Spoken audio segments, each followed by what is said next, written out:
వంతు. అతడి ఇంటికి వచ్చి, అయ్యి బాబోయ్, నిన్న సంవత్సరం పోయిన సంవత్సరం నేను కుష్ఠరోగిగా ఉన్నంతకాలం మీరు పంట పండించుకున్నారు కదా, మరి ప్రభు అయిన యేసు చెప్పాడు మోసే నియమించిన కానుక ఇవ్వాలన్నాడు. కాబట్టి ఆ మందల్లోని దశమభాగం తీసుకురండి, ఆ గొర్రెల్లోని తీసుకురండి, ఆ ఎడ్లలోని తీసుకురండి, ఆ పంటలోని తీసుకురండి, వాటన్నిటిని దశమభాగం తీసుకొని వెళ్ళి ఆలయంలో ఇచ్చేసి. ఇది అండి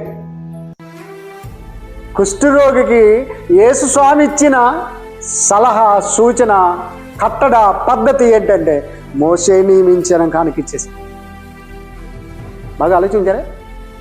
కాబట్టి యేసుక్రీస్తు వారు దశమ భాగాన్ని లేదా 10వ వంతును కొట్టివేయలేదు. కొట్టివేశాడా? కొట్టివేయలేదు. ఇంకా ధర్మశాస్త్రం కిందనే ఉన్నారు అప్పుడు. కనుక నువ్వు వెళ్ళి మోసే నియమించిన దశమ భాగాన్ని అక్కడ చెల్లించమని చెప్పాడు.